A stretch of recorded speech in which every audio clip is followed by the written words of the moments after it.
అందరికీ నమస్కారం. నేను మీ గంటి ఉష. నా మిత్రులకి, శ్రేయోభిలాషులకి, సబ్స్క్రైబర్స్‌కి అందరికీ కూడా కృతజ్ఞతలు, శుభాభినందనలు. ఉషామయూఖం అనే ఛానల్ ఉన్నదే మన కోసం. అన్నీ నిజాలే మాట్లాడుకుందాం. ధర్మాన్ని ఏవైతే చెప్తూ ఉంటాయో వాటిని మనం చెప్పుకుందాం. అంటే అటు పురాణాల పరంగా చెప్పుకుందాం, ఇటు సామవేద స్వరూపం కదా భగవంతుడు. పాటలు కూడా ఇందులోనే చెప్పుకుని గుర్తు చేసుకుందాం. అమృతమూర్తులు పాడినటువంటి పాటల్ని, చేసిన సాహిత్యాన్ని, వాటిని స్మరించుకుంటూ ఉంటాం. అలాగే అంతేకాకుండా దేశ విద్రోహక చర్యలు ఏవైతే ఉన్నాయో వాటిని ఖండిస్తూ దేశ సమగ్రత కోసం, హిందూ ఐక్యత కోసం, నా దేశం కోసం నిజాలు ధైర్యంగా మాట్లాడతాను. అవి మనందరికీ తెలుసుకోవాల్సినటువంటి విషయాలే మాత్రమే ఉంటాయి. కాబట్టి నా వీడియోని చివరి వరకు చూడండి. ఇలాంటి వీడియోస్ మీ దాకా రావడానికి మీరు వెంటనే దీన్ని సబ్స్క్రైబ్ చేయండి. చాలామంది చూస్తున్నారు కానీ సబ్స్క్రైబ్ చేయటం లేదు. Please subscribe my channel. అయితే మనకి నవంబరు 10వ తారీఖు నాడు సాయంత్రం 6:52 ఒక్కసారిగా దేశం తుళ్ళిపడిందనాలా, ఉలిక్కి పడిందనాలా?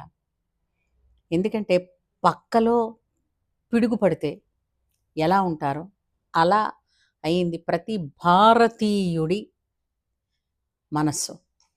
భారతదేశంలోనే ఉంటూ ఇతర వాళ్ళ కోసం కొమ్ము కాచే వాళ్ళను విడిచిపెట్టేస్తే నిజమైన ట్రూ ఇండియన్ మనస్సు ఉలిక్కి పడింది. నిజమా కాదా? మాట్లాడుకుందాం. అయితే ఆ రోజు మొన్న జరిగినటువంటి ఆ దాడికి అది మానవ దాడా, లేదంటే కొంతమంది అంటున్నారు కారులో కొన్ని ఏవో సిలిండర్స్ ఉంటాయి కదా, వాటంతటా పేలి ఉండవచ్చును అని నిన్నటి వరకు అనుకున్నారు. ఒకవేళ అనుకుంటే పుల్వామాలో జరిగిన సంఘటనకి ఇక్కడ జరిగినటువంటి బాంబ్ బ్లాస్ట్కి సంబంధం ఉందా? అట్లాగే మొన్న 8 మందిని అరెస్ట్ చేశారు. అందులో 3 డాక్టర్స్ ఉన్నారు. వాళ్ళ దగ్గర ఎక్స్ప్లోజన్స్ అంతేకాకుండా మారణాయుధాలని వాళ్ళు రిసీవ్ చేసుకున్నారు మన వాళ్ళు ఫరీదాబాద్లో. దానికి అది ఉదయం జరిగితే సాయంత్రం ఈ బ్లాస్ట్ జరిగింది. దానికి దీనికి ఉన్నటువంటి లింకులు ఉన్నాయా? అలాగే ఆ రోజున 8 మందిని అరెస్ట్ చేసినప్పుడు, పొద్దున అరెస్ట్ చేసిన వాటిలో 3 డాక్టర్లు ఉన్నారు. ఆ 3 డాక్టర్స్లోనూ కూడా మొన్న ఈ కార్ బ్లాస్ట్ చేసినటువంటి అతనికి ఉన్న లింక్స్ ఉన్నాయా? ఇవన్నీ కూడా మనం మాట్లాడుకుందాం. సరే, దీనికి మన దేశ భద్రతలో పటిష్టమైనటువంటి ఒక ద్రోణాచార్యుడు లాంటి ప్లాన్స్ వేసి ముందుకు తీసుకెళ్ళేటటువంటి అజిత్ ధోవల్ గారు ఉన్నారు. ఆయన యుక్తి, చాణక్యుడి యుక్తి అతనిది. అతనికి ఎవరూ సరిసాటి లేరు. అతను మన దేశానికి చేస్తున్న సేవకి గాను అతనికి మనం ఏమి ఇవ్వగలమండి? అతనిలోనే ఉంది. అతనే పరిపూర్ణంగా ఉన్నాడు దేశభక్తి. నా దేశం, నా మనుషులు అని. అటువంటి మనుషులు మనకి మన సపోర్ట్ చేస్తున్నంతసేపు, మనల్ని రక్షిస్తున్నంతసేపు, వాళ్ళు క్షేమంగా ఉండాలని కేవలం మనం సిన్సియర్గా రోజు మనం చేసే ప్రార్థనలు మన కోసం చేసుకుంటూనే ఉన్నాం. కానీ వీళ్ళ కోసం కూడా మనం ప్రార్థన చేయడం అన్నది ఎంతైనా ఆవశ్యకం, అవునా కాదా? సరే, అయితే ఈ విషయాలు మాట్లాడడం కోసమే ఈ వీడియో చివరి దాకా చూడండి అంటున్నాను. సరే, ఈ బాంబ్ బ్లాస్ట్ జరిగిన తర్వాత ఎంతమంది చనిపోయారు అని అంటే, ఆ స్పాట్లో 9 మంది పోయారన్నారు. తర్వాత పెరుగుతూ వచ్చింది. మృతుల సంఖ్య 13 వరకు పెరిగింది. ఇంకా కూడా పెరగొచ్చునని వైద్యులు చెప్తున్నటువంటి అంచనాలు.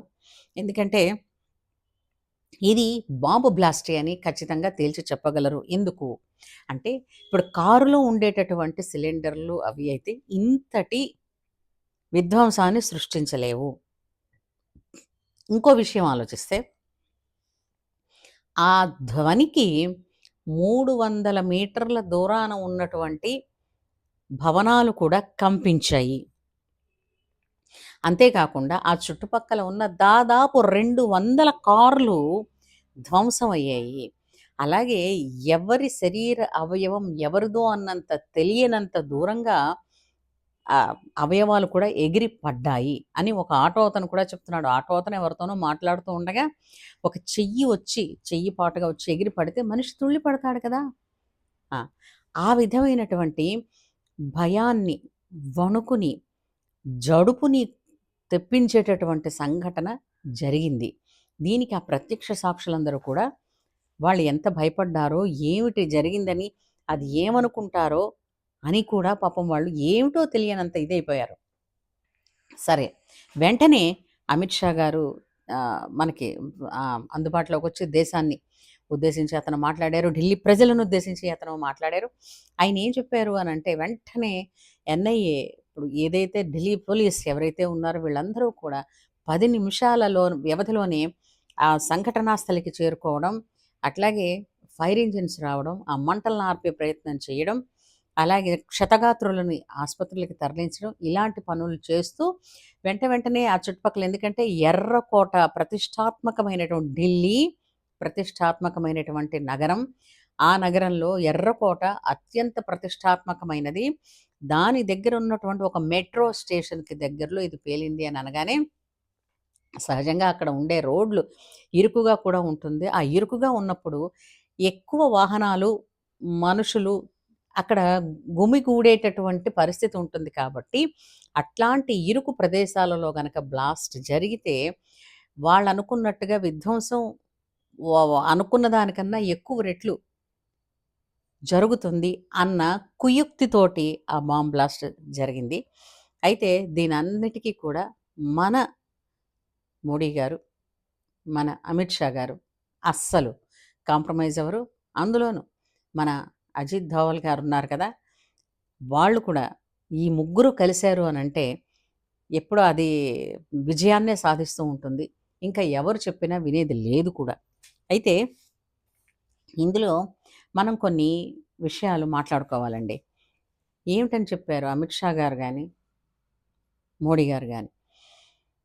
ఇది గనక ఉగ్రవాద చర్య కూడా యాక్షన్ ఆఫ్ వార్ కింద తీసుకున్నామంటే, ఇంక ఎక్కడ ఎవరు కనిపిస్తే అన్న ఉగ్రవాది సానుభూతి పరులైన ఉగ్రవాదులనైనా అంటే ఎలిమినేట్ చేసి తీరతాము.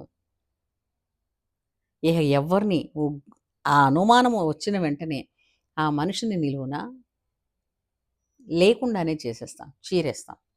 లేపేస్తాం. ఇవే చెప్తున్నారు. ఎందుకనంటే, ఇప్పుడు దేశం సరిహద్దుల్లో శత్రువు ఎవరు దాడి చెయ్యకుండా కాపాడుతూ ఉంటే, అనుక్షణం డక్కా ముక్కీలు తింటూ, తిండి తిప్పల్లేక అయిన వాళ్ళకి దూరమై వాళ్ళు కాపాడుతూ ఉంటే, ఇంటి దొంగల్ని ఈశ్వరుడైనా పట్టలేడన్నట్టుగా ఇక్కడే ఉంటూ, తిన్న ఇంటి వాసాలు లెక్క పెడుతూ, ఇక్కడ మనం కట్టిన ట్యాక్సులతో, ఇక్కడున్నటువంటి యూనివర్సిటీలతో చదువుతూ, చదువు రాకముందు కాకరకాయ అన్నవాడు చదువొచ్చిన తర్వాత కేకరకాయ అన్నాడట. అలాగా చదువు మరి వీళ్ళకి సంస్కారం నేర్పలేదనుకుంటాను. అసలు ఇలాంటి వాళ్ళకి అపాత్రదానమే.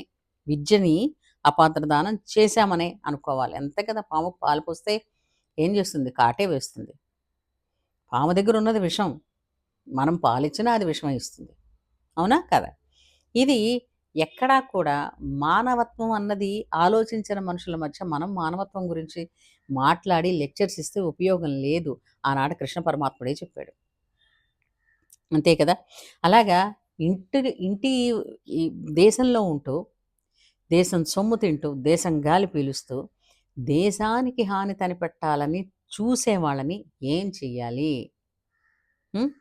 సో, అదే ఇప్పుడు ఏం చెయ్యాలో అదే మన ప్రధాని నిర్ణయం తీసుకుంటున్నారు. అయితే దీనికి ఒక సామెత చెప్తారు. ఊరకుక్కలు అరిచిన అరుపులకిట పెరట్లో గాడిద వంత పాడిందట. హ్మ్. ఊరకుక్కలెవరో, వంత పాడిన గాడిదలెవరో తెలుస్తోందిగా. వేరే చెప్పక్కర్లేదు. అయితే ఇంకొకటి మనం చాలా ఏంటనుకుంటూ ఉంటామంటే, ఇలాంటివి ఎప్పుడైనా జరిగినప్పుడు అంటే ప్రతి వాళ్ళకి ఇప్పుడు పెద్ద తెలిసినట్టుగా, ఏంటి మన ఇంటెలిజెన్స్ ఏమైంది? ఫెయిల్ అయిందా? ఒక రిటైర్డ్ ఆర్మీ ఆఫీసర్ చెప్తున్నారండి. ప్రతిరోజు ఆన్ యాన్ యావరేజ్‌గా 365 రోజులకి 24/7 వాళ్ళు ఇంటెలిజెన్స్ వర్క్ చేస్తూనే ఉంటుంది. అండ్ రోజుకి 300 మినిమమ్ ఇట్లాంటి ఉపద్రవాలు జరగకుండా వాళ్ళు ఆపుతూ ఉంటారట. 1 కాదు, 2 కాదండి, 300. రోజుకి 300. Can you imagine? ఒకదాని దగ్గర మరొక చిన్నదేదన్నా వస్తే, అయ్య బాబోయ్! మనం ఈ ఆపదలేమిటి? నాకేనా? నేనేనా? భగవంతుడా? ఉన్నాడా? లేడా? ఇన్ని ప్రశ్నలేస్తామండి. అయినా అందులో ఏ పనైనా మనం జేసామంటే మనకు వీసమెత్తయినా ఉపకారం లేనిది మనం చెయ్యమండి.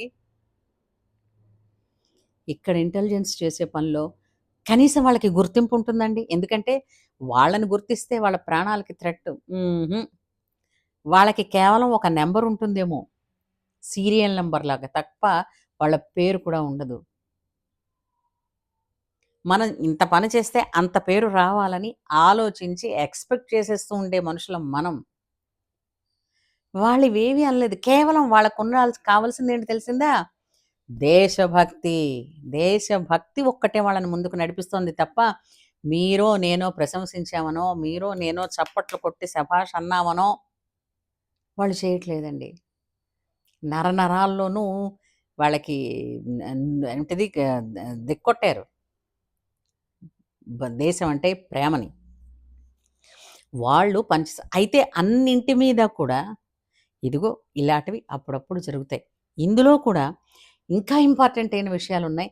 అది నా నెక్స్ట్ వీడియోలో చెప్తాను. Please stay tune to my channel. మీ అమూల్యమైన అభిప్రాయాలని మీరు నాతో ఏకీభవిస్తున్నారా లేదా అన్నది కామెంట్ సెక్షన్‌లో తెలియచేయండి. అట్లాగే లైక్ చేయండి. దేశం నా దేశం అనే భావన ఉన్న ప్రతి ఒక్కళ్ళకి ఈ వీడియోని మీరు షేర్ చేయగలరు. అంతవరకు సెలవు. ఉంటాను. జై హింద్.